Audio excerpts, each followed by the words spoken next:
This is really about being free to create what you want your life to look like.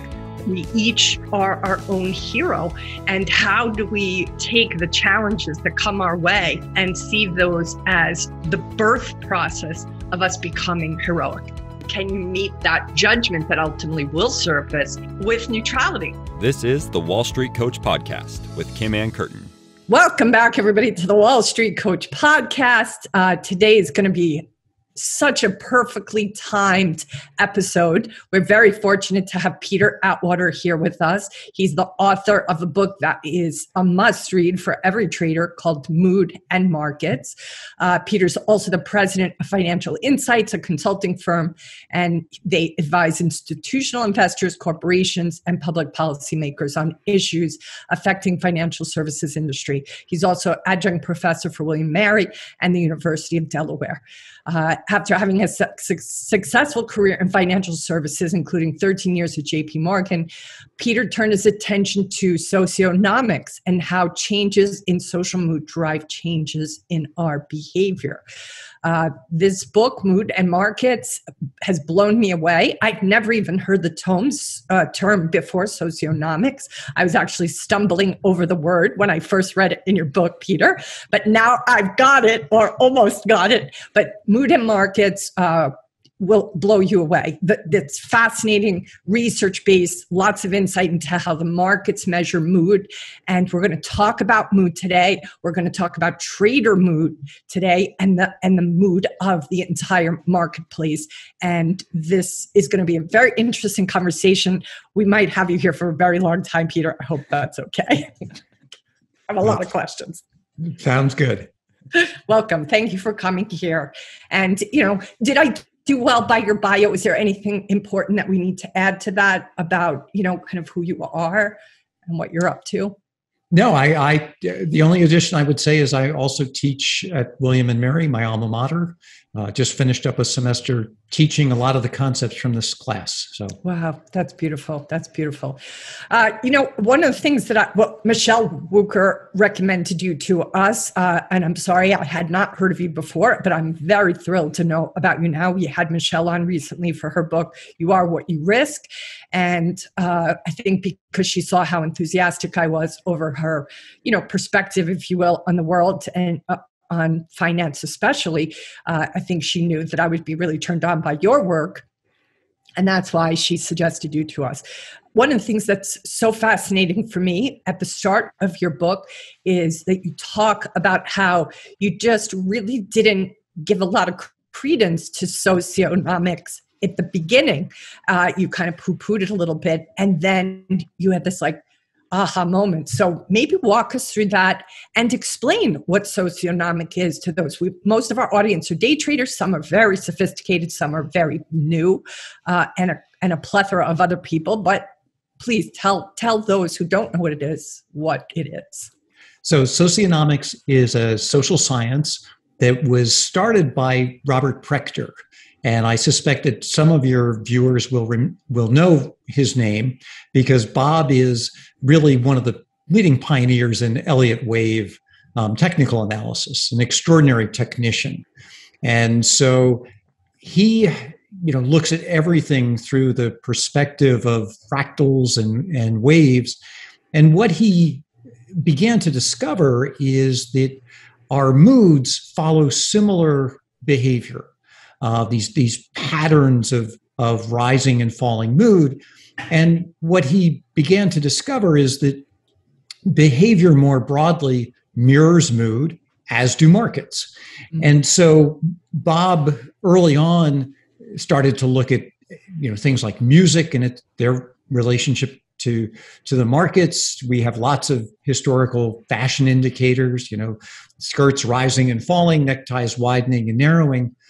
And what was so interesting to me was, and what challenged me, was the whole argument of causation. I'm an economist by training, a banker by profession, and I had always been led to believe that what we did drove how we felt. Mm-hmm.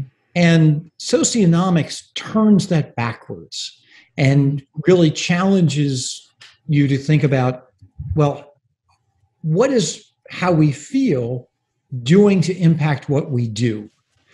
And that just so turned on a light for me to realize that the mood is the condition precedent. It's what sets us up to do the things that we do, and really important in the area of investing, because we don't always pay attention to our mood, and that to me is one of the most important aspects of socionomics. Is just be aware of how you feel.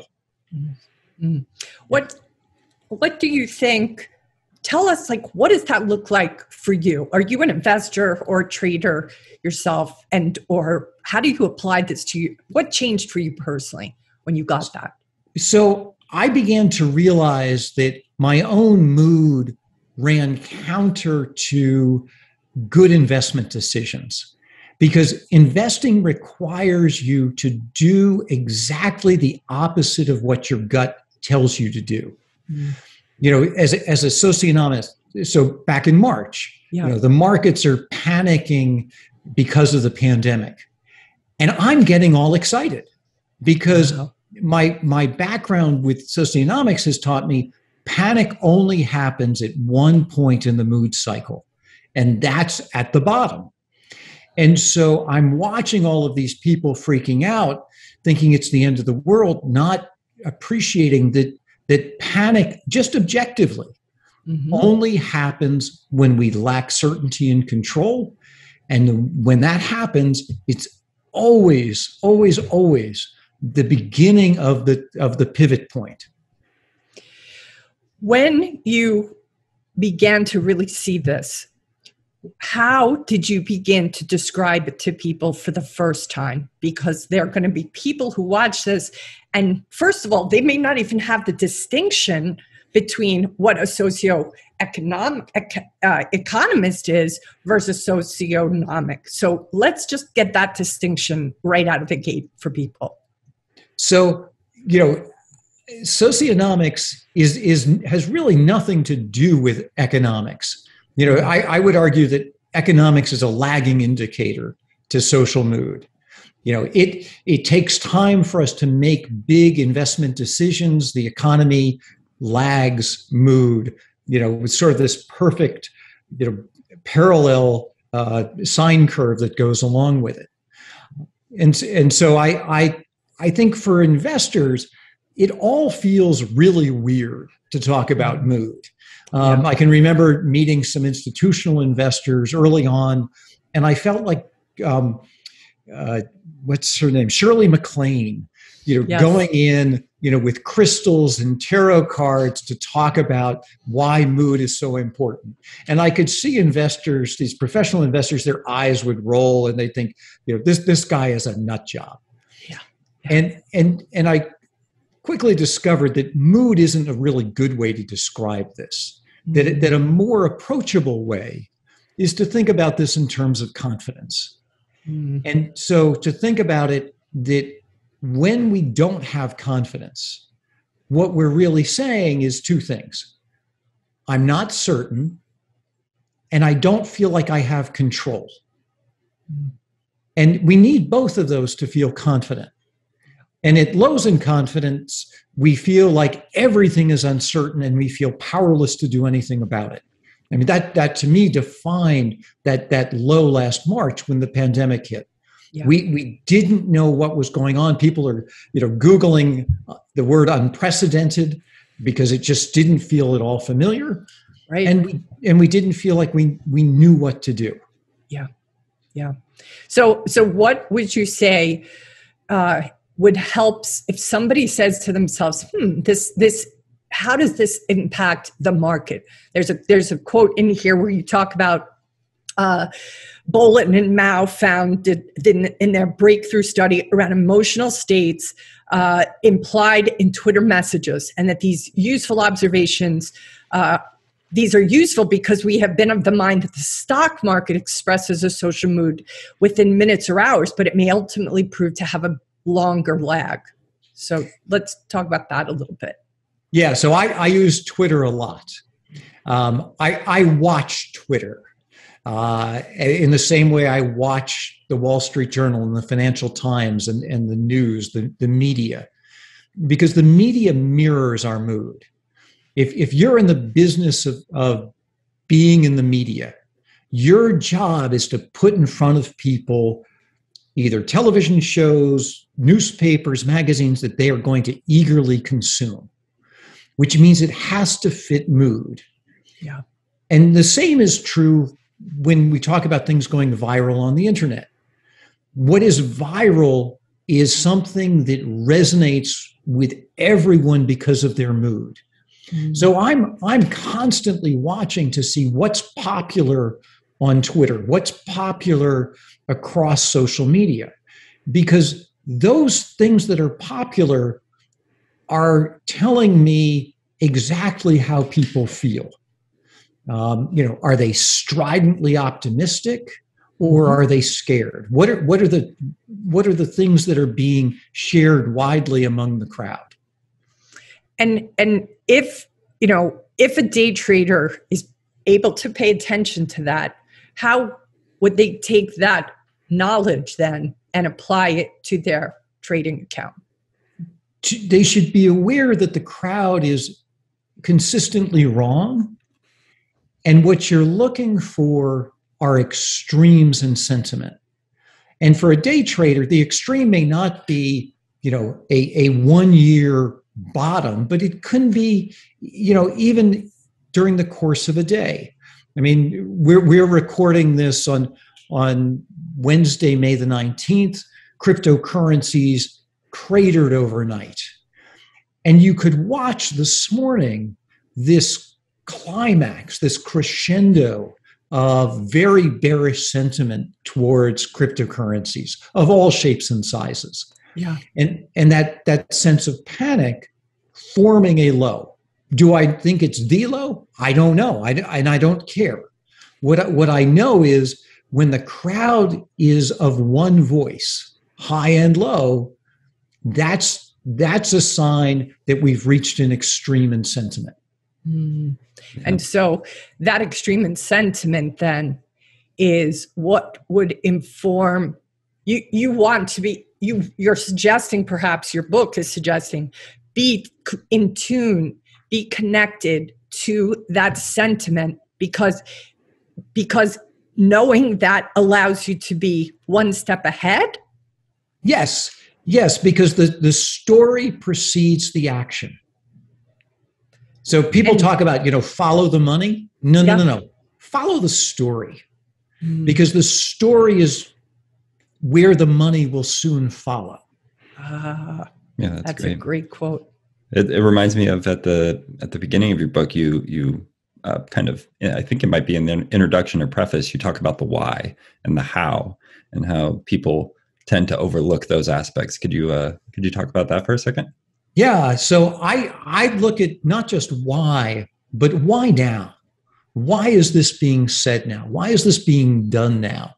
And particularly when policymakers get involved, or you see something, I watch CNBC and Bloomberg to see what is news, what is occupying their, the producers' minds, the experts, the stories. Why are these people on? And what you'll frequently see is that you get these big clusters of uniform views. Recently it was on inflation, or backlogs and stockpiling, but the producer's job is to put in front of viewers things that they want to digest, that are of their interest. And so I'm watching to see, what's on television, what's the front page of the Wall Street Journal, why is it there? Yeah. And frequently you'll see a story that goes from being on page 86 to page 15 to page 2 to page 1. Yeah. And when it gets to the first page, real estate's expensive there. Yeah. That is typically its last point before it moves, into the archives. So just as out of curiosity, of course, there's I'm conscious of the fact that there's very few media, companies that are not, even very different perspectives, conservative versus liberal. They're owned by the same mothership, so to speak. Do you, there is this accusation sometimes, or even a not accusation, but the sentiment among journalists I remember hearing years ago, if it bleeds, it leads, right? So there's people have a tendency to be like, oh, they just want to scare us, the media, because then we click, or get us excited. Where do you stand on that versus them trying to reflect back the mood of the moment? We watch it when we want to be scared. So wow. So unpack that a little bit more. So we unknowingly tell the media what to put in front of us. Wow. That's huge, Peter. That is huge. Let me give you a real example of this. And I'm going to choose print media. Okay. Because it tells the story really well. So in late 1999, early 2000, do you remember what huge book hit the markets for kids, for teens? I was in the book industry then, so I really should know. Was it Harry Potter? It was Harry Potter. Oh, it was Harry Potter. And I love teen lit because teenagers are completely unfiltered when it comes to mood. Well, we can talk about that another time. But yeah. So Harry Potter starts in 1999, 2000, and it's fanciful. It's very imagination. It's all really cool, positive. Yeah. And what happens? As mood starts to decline, it gets darker and darker and darker and darker. And when it wasn't dark enough, where did we go after that? Well, we went to the Twilight series. Yeah. Wow. Right? And when that wasn't dark enough to fit our mood, where did we go to next? 50 Shades of Grey. Well, the adults did, but where'd the kids go? Where'd the kids go? After Twilight. What happened after Twilight? I can't remember. Hunger Games. Oh, Hunger Games, yeah. Oh, jeez. Now, you want to know something really interesting about the Hunger Games? Do you know when it was released? Probably like early 2000s, but... How about the weekend Lehman Brothers failed? Oh, really? No way. Yeah. So the Hunger Games was the perfect read for people who were feeling the way we felt the weekend Lehman Brothers collapsed. Wow.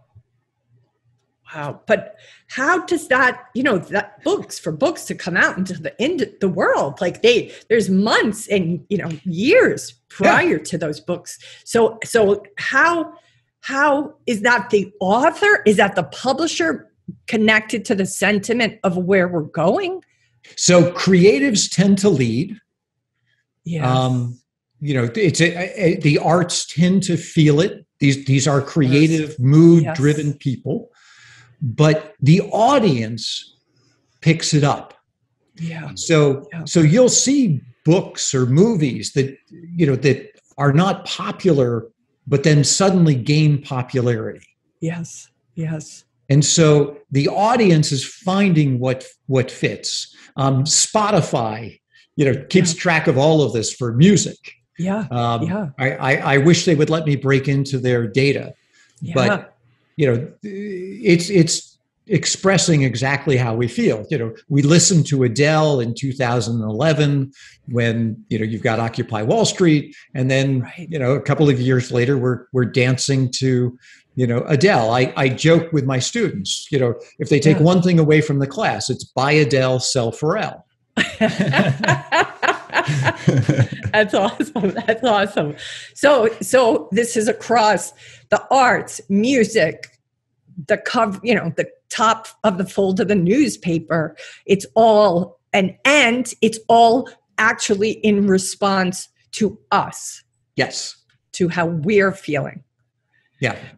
All right. There's a quote here that I had highlighted. I mean, I have copious notes, lots of notes here.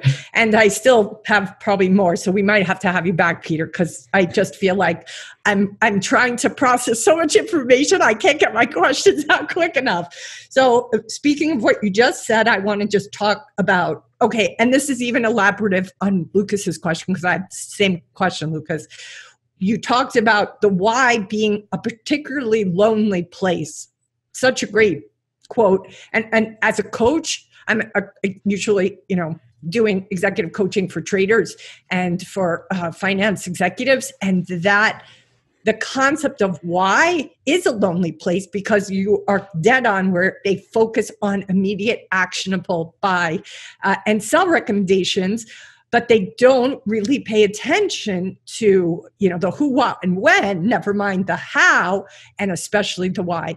So if somebody is saying, well, what's important about the why? What's your answer to that? What is important about the why is it forces you to go back and think objectively about the behavior and what drives the behavior. Why did you do that?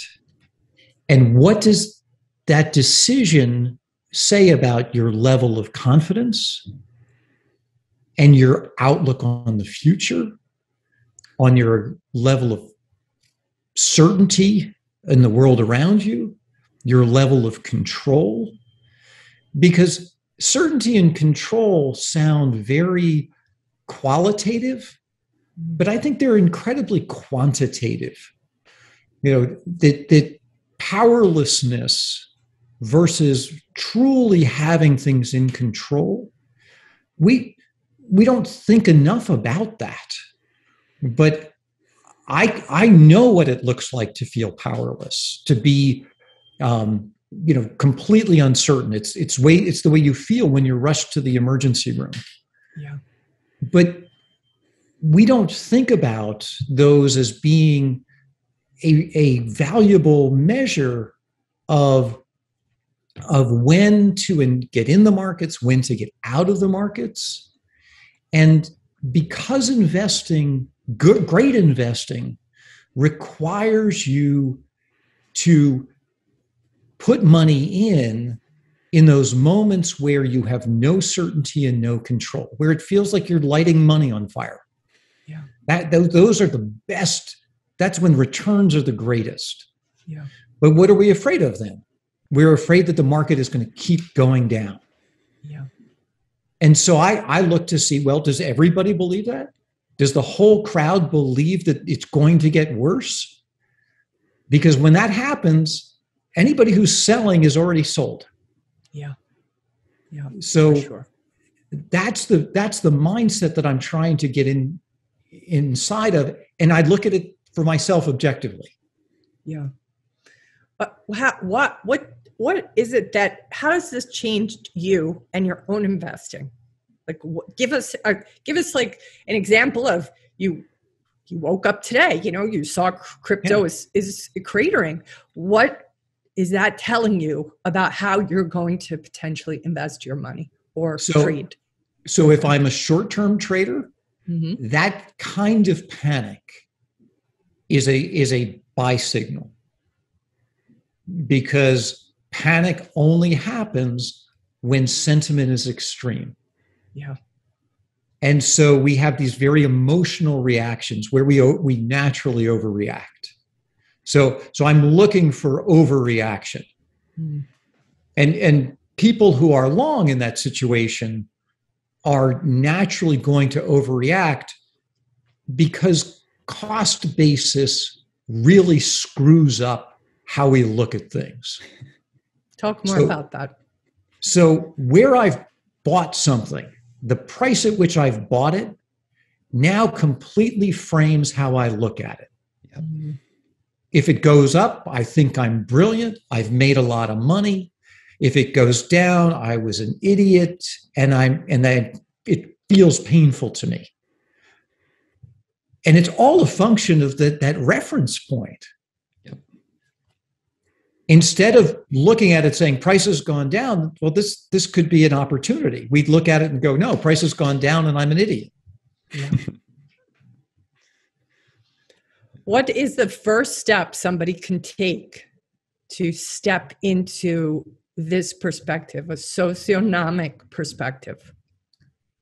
The first step, I think, is to distance yourself and almost look at the market like it's an experimental lab. You know, what are the mice doing today? That's great. Because they're doing stuff, and so you want to see, what are they talking about? What are they buying? What are they selling? You know, watch them.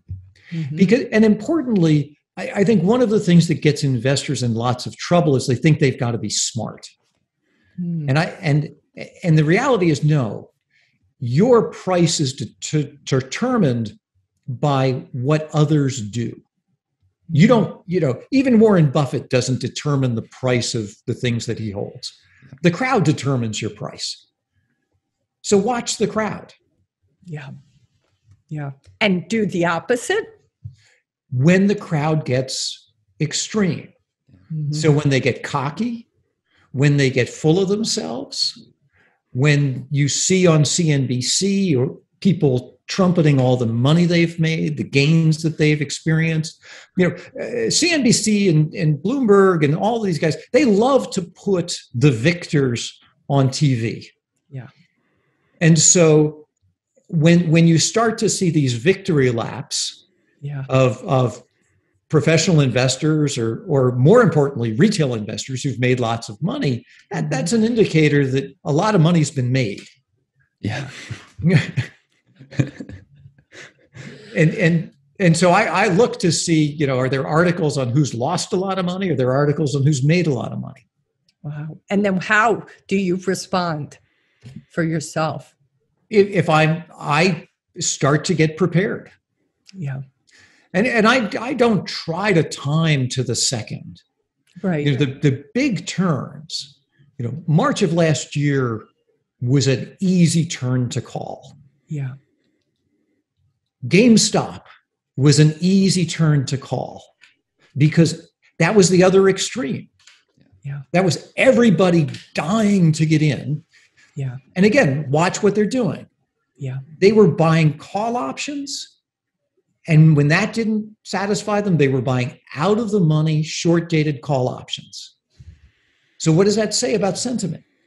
I have a crowd who believes that every call option you buy is a lottery ticket, a winning lottery ticket. Yeah. Yeah. There's a quote, one of the testimonials for your book that I liked the most was, it said, in mood and markets, Peter gives it to us straight between the eyes that we are all adrift in a sea of mood. Peter helps us make us money and save us from embarrassment.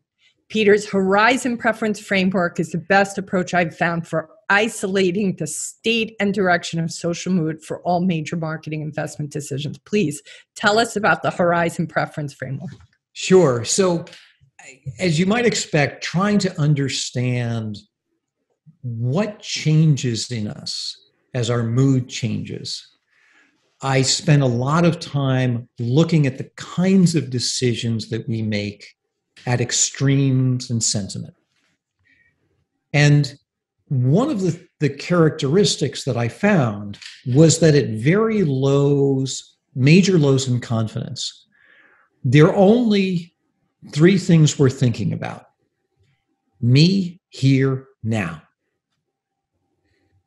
Nothing else matters when you are riding in the ambulance to the emergency room. Yeah. Nothing matters when you are diagnosed with a major disease where you get hurt. Yeah. When we don't have certainty and control, the only things we can focus on are ourselves in this moment, in this place. Yeah. And so we unknowingly have these variable lens goggles that we wear. that in lows and confidence, everything retreats. And what was so fun, again, during the pandemic, is the Wall Street Journal actually ran a story where they highlighted people are selling airline stocks and buying pizza delivery stocks. So we were in incredible me here now mode. Yeah. You know, bring it to me. Don't let me go out of the house. The quarantining is itself a manifestation of that me here now mindset. Wow. At the other end of the extreme, it's us everywhere forever.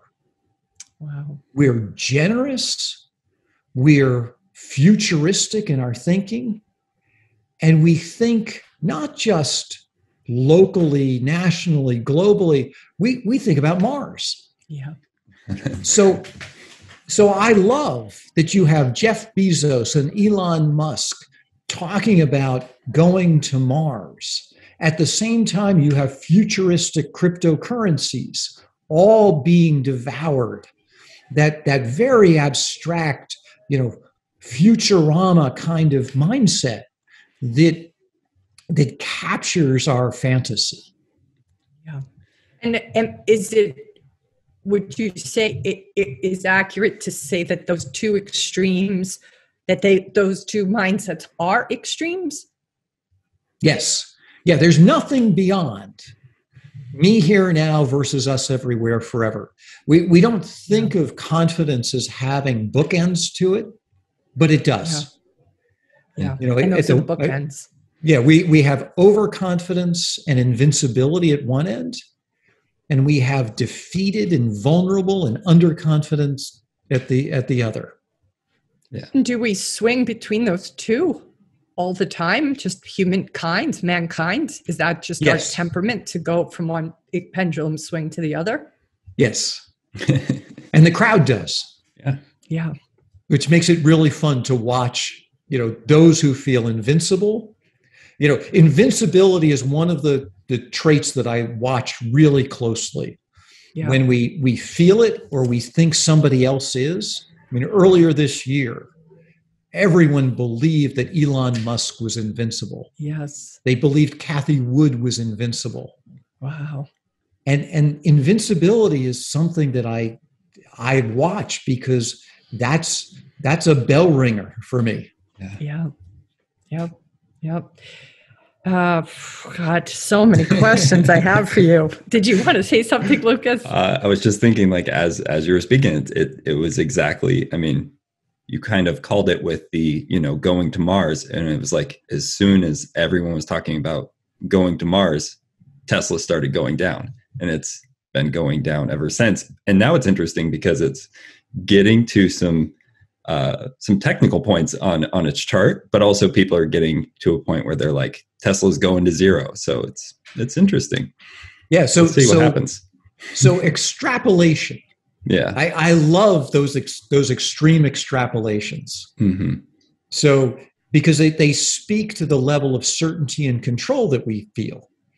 So if on the way up, what's fun is you'll see prices double, triple, and then people start to draw lines mentally about where it could go. Yeah. And at the extreme, the extrapolations tend to be near vertical. It's not only going much higher, but it's going much higher, much faster than it ever has before. And to your point, I love it when the crowd says it's going to zero. Yeah. Because we had that actually with Tesla in the summer of 2019. The crowd was all, it's going bankrupt. It's, and I'm a believer that, it either kills, in that moment, something either dies very quickly or it comes back to life like Lazarus from the dead. And when you are watching this, are you watching this now as a anthropologist watches it? Or are you also putting your money, on the line to take advantage of this insight and perspective? So I'm watching it like an anthropologist. I'm putting my own money to work, and I'm putting my own reputation to work. I mean, I have a consulting business where I'm using this with professional investors, with corporations who are trying to think strategically. Yes. This is what I think is going to happen next, because this is what current sentiment is saying to me about where we are moving between these bookends. Yeah. Do you feel that people, especially because you've been doing this now for quite some time, how come it's not more well known, Peter? I think it's not well known because so often it's very contrarian. Mm-hmm. And so it's very difficult for sort of widespread, and it's particularly in a meme-based social media world, to be contrarian,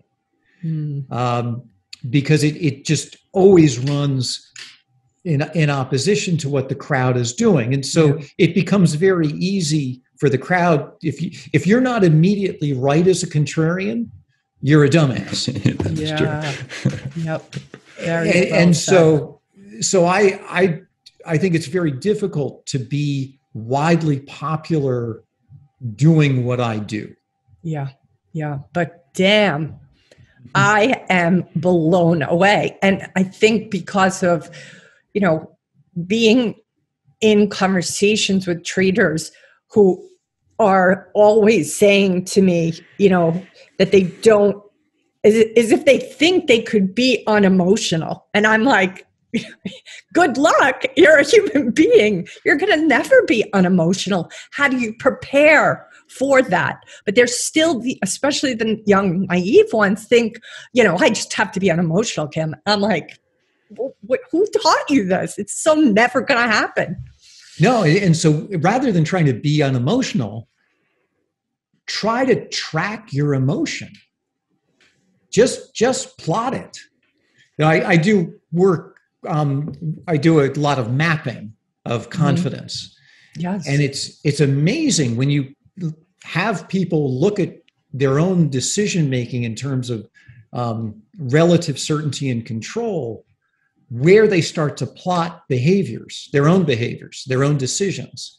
So, I would say to you, Kim Ann, let's map the last 18 months.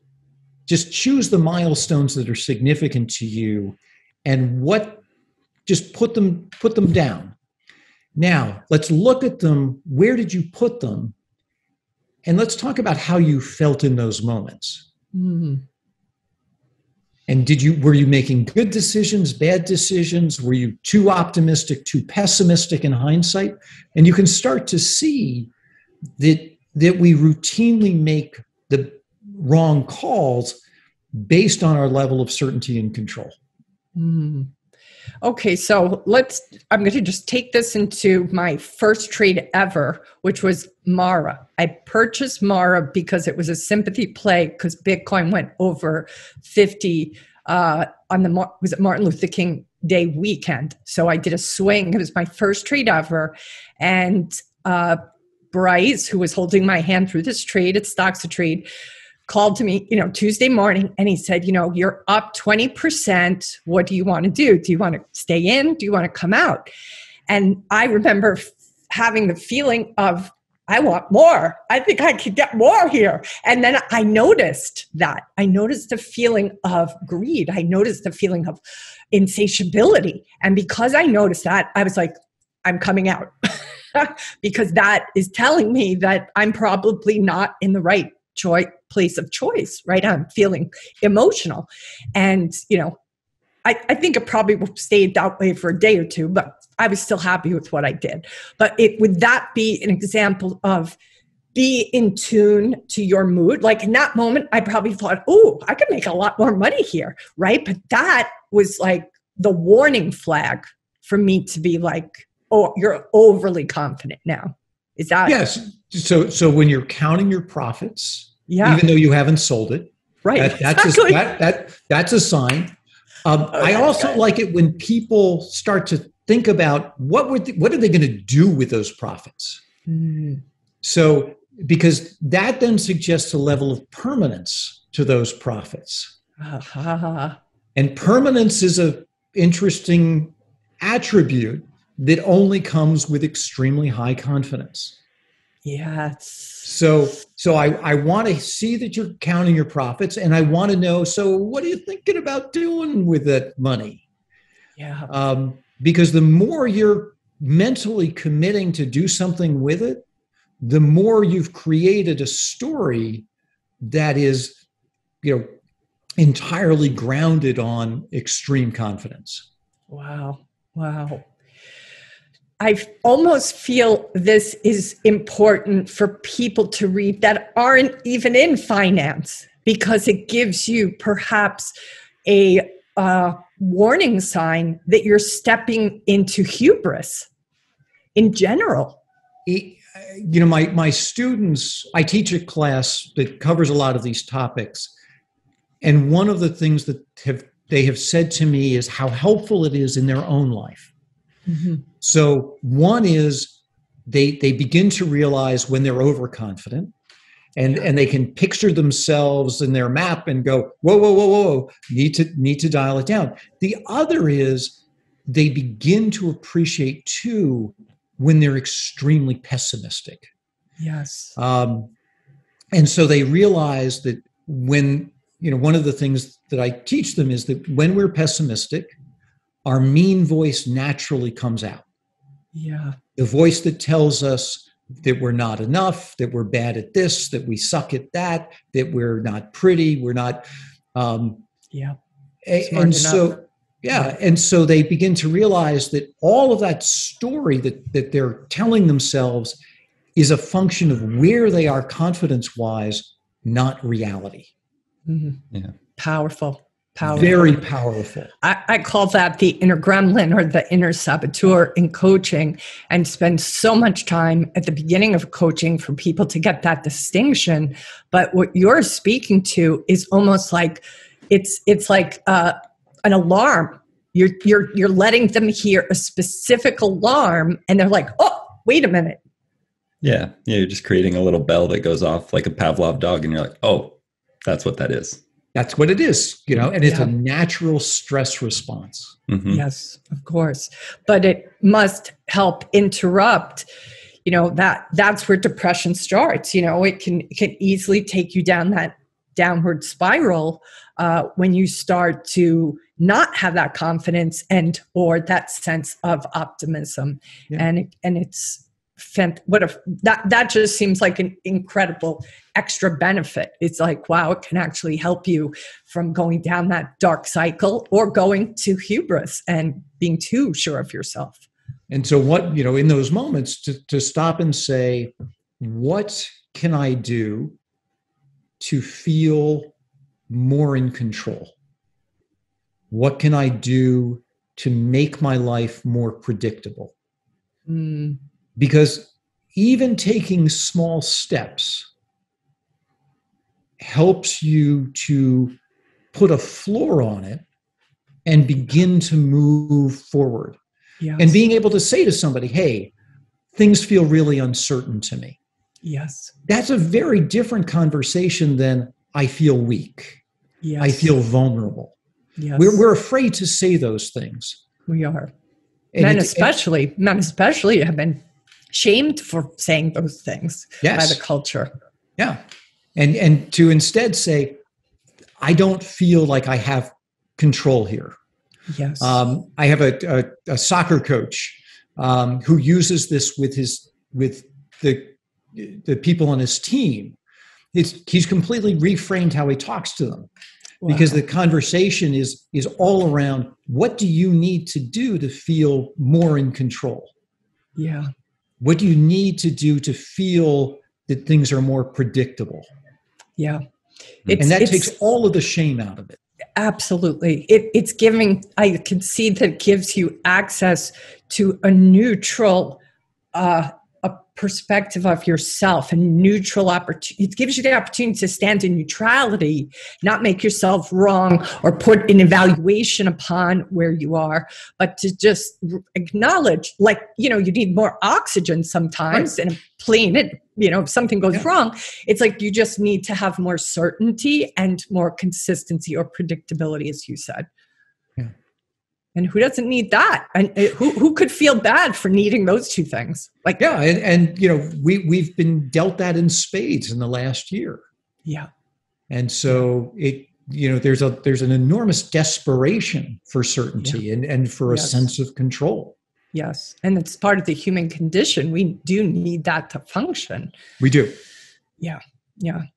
Gosh, holy mackerel. This is important. This is really important information, Peter. Thank you so much for it. Are you okay to stay just a little longer? A couple more questions? Yep. Okay. Lucas, do you have anything off the top of your head you wanted to ask?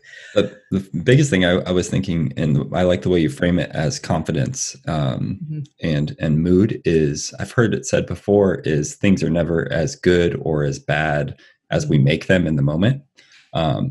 And when you think about that as your confidence, and like the way you said about tracking it, I think that's huge. If people can, I have to do it now, because I have to see what it is in retrospect too. So yeah. What changes, right? If you're really confident in, just because things are feeling certain and predictable, is your trading looking different than the days when, I'm curious, Peter, have you had, at the firms you've advised, did the traders start to track that mood in general to see if it it's certainly impacting their trading. Yeah. And they start to talk about, are we in me here now mode, or are we in us everywhere forever mode? Wow. Where are we in this spectrum of confidence? Yeah. Because they can begin to see the relationship between how they feel as an investment team and the choices they make. Yeah. And again, just being able to map it makes it objective, and they can start to say, we're getting too far to this side. Let's be either more aggressive or less aggressive than feels right. Yeah. Yeah. The thing that I just thought of now is the middle way, the middle path in Buddhism. It's find the middle path. You don't want to be too extreme. You want to find that right in the middle, that equilibrium. And it's just, all right. So here is another question for you. Oh, goodness, here. Well, first, it's a quote.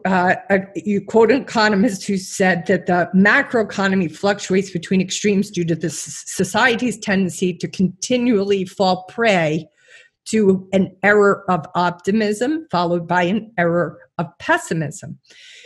In your book, Peter, you are basically updating that, and you're characterizing it now as psychological extremes as hopeful delusion, fearful delusion, because people don't simply make stupid mistakes time and again. They repeatedly delude themselves and each other because shifts in unconscious mood powerfully impact the changes in confidence and even in beliefs. Talk a little bit more about that. Yeah. So one of the things that we don't appreciate is how our level of confidence changes our perceptions of the world around us. Mm-hmm. So there's fascinating work done in the area of perception, particularly in the sports world. Confident baseball players at bat see a bigger, slower moving ball than when they don't have confidence. Wow. Field goal kickers, the poles are wider and the crossbar is lower when they feel confident. Wow. Is this like Schrodinger's cat where the observer changes the experience? Yeah. So the whole, our visualization, our sense of touch, all of our senses alter in response to our level of confidence. Holy crap. This is incredible, Peter. So it's not just that the world changes, but our perception of the world changes. And so we don't appreciate the way our own body is driving us to take risk when confidence is high. Because if I see a big, slow-moving ball, what am I going to do? I am going to swing for the fences when that ball comes near. And so our perceptions are unknowingly altering our response and the things that we do. And I think, rising market prices have the same impact in terms of our perception of the certainty and our level of control in the markets. Yeah. And so I can't help but think, okay, so on one hand, that confidence in that baseball player it's like this cumulative effect where that ball does look bigger now and he is feeling confident in himself. That probably helps him succeed at hitting that ball. And if I'm that baseball player, how do I want to make sure that I'm not taking it too far? So you want to recognize that it is your perception that has changed. The ball is still the same size that it was. So the market is as uncertain today as it has always been. And that's a hard thing for people to realize.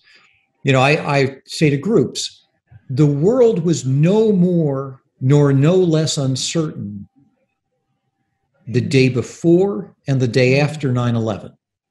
Wow. What changed was our perception of the world. Yeah. But there has always been terrorism. There's always been, but what changed was how we saw the world around us. Yeah. And to just recognize that when things happen, what's happening along with our changes in confidence is the way we see the world around us. So do you advocate? Go ahead. Go ahead. We were incredibly fearful of the pandemic. Yes. Not knowing what the pandemic was going to entail. Yeah. Yeah.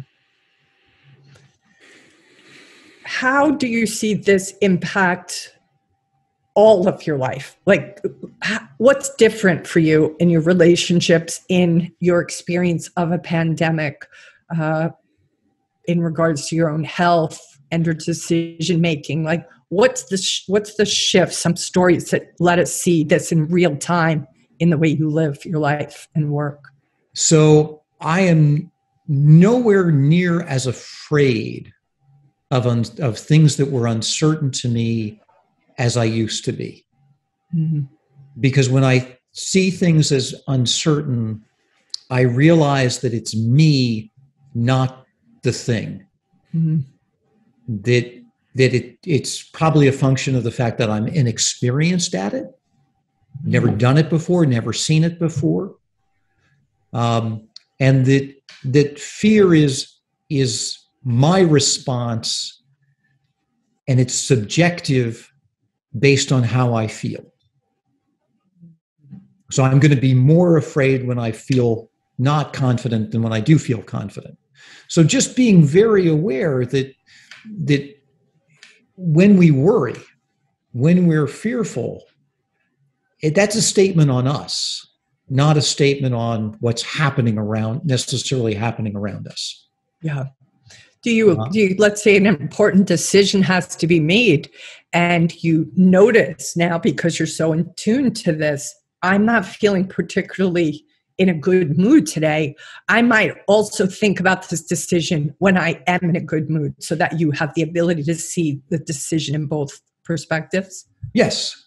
Yeah. Don't be afraid to not make the decision today. Yeah. Yeah. And conversely, to be cognizant that nothing exceeds like excess. And so we just need to recognize that if it feels too good, it may feel too good for too long. Yeah. But ultimately the pendulum does swing back. Yeah. Yeah. And don't be afraid of that. Yeah. Yeah. I'm also thinking just of love and romance and how, there is that like elation at the beginning. And yet that is probably because of that perception, besides the hormones and everything else that's being kicked up and dopamine.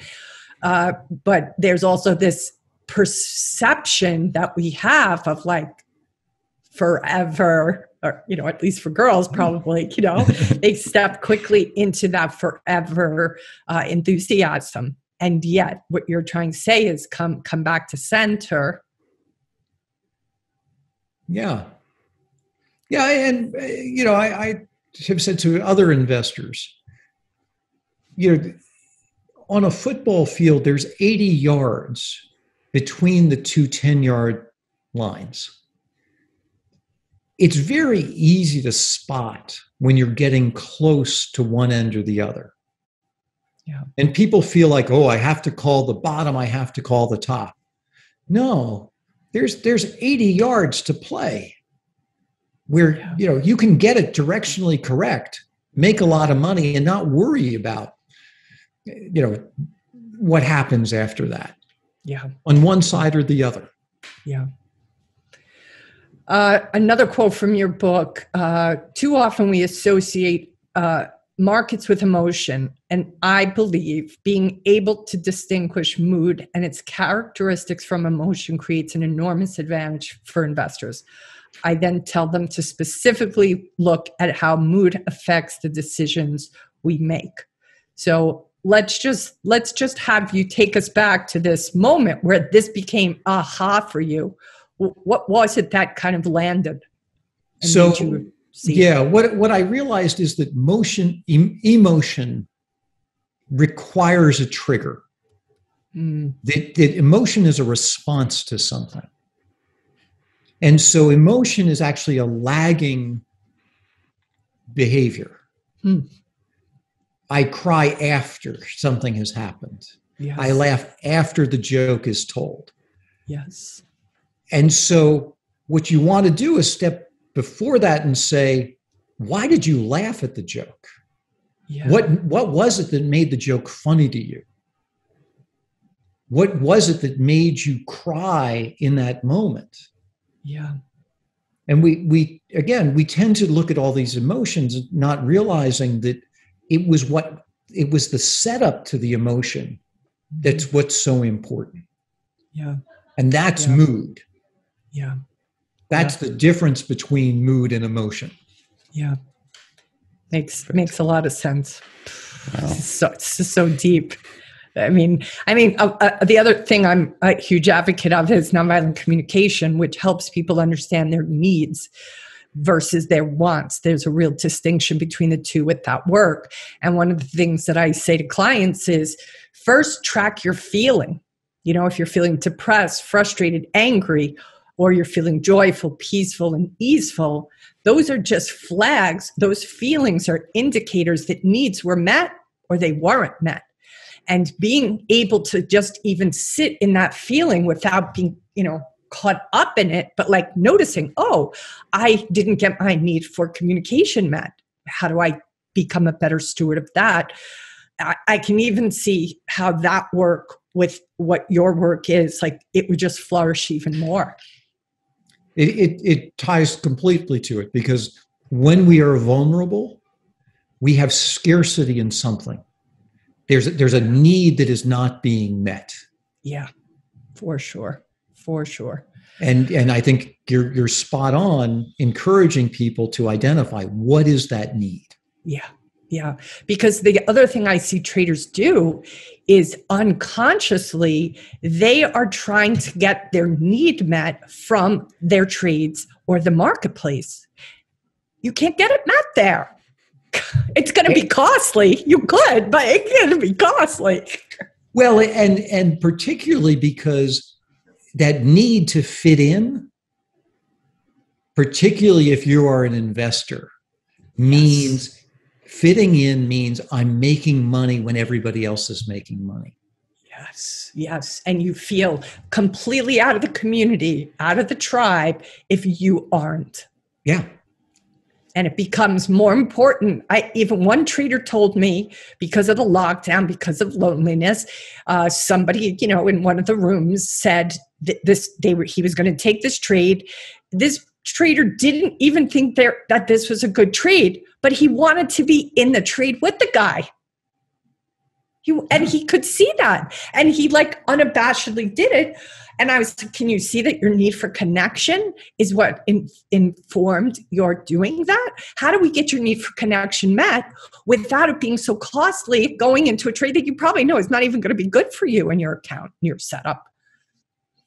Yeah, and you see it, particularly with all these chat rooms and all of these subreddit groups and this group and that group. Yes. It really suck people into making decisions that they wouldn't otherwise make because they feel that, if they're not buying, they're not a hitter, they're not, this or that, YOLO. They're not, they're not with diamond hands. Yeah. And I'm looking at all that saying, diamond hands itself is an indicator of sentiment. Yes, absolutely true. Absolutely true. And it also felt like the meme coming out of it was this, we're going to give it to the man. Mm-hmm. It was like, I'll throw this money down the drain because it'll help take down the man. And I'm like, what are you doing, people? Yeah. Wow. This has been great, Peter. Peter, thank you. There's more rabbit holes to explore. Would you be willing to let us have you back at some point? I'd be happy to come back. Okay, thank you. I can't thank you enough for your open-mindedness many years ago when you could have easily kept yourself, no, this is not right. You could have stayed stubborn and closed-minded, and your willingness to say, wait a minute, let me take a different look at this is just says so much about you. And thank God you did that for all of our sakes. So I am so grateful to your work. Really, it's profound. I appreciate the opportunity to come and talk about it, Kim Ann. Thank you. Good. You're welcome. You're welcome. Okay, we'll want to know what you guys think about this episode. I'm sure we're going to have a lot of questions, Lucas, to follow up on. Please give us your comments on YouTube. And if you're listening on iTunes, it always helps to get that algorithm up by giving us a review. So let us know what you think and give us, please, lots of questions because I would love to have Peter back on. Thank you for watching the Wall Street Coach podcast, and we'll see you guys on the next episode. This has been the Wall Street Coach podcast with Kim Ann Curtin. You can find out more about her and her team online at thewallstreetcoach.com. If you've enjoyed this podcast, please consider leaving a 5-star review on iTunes. Thank you for listening.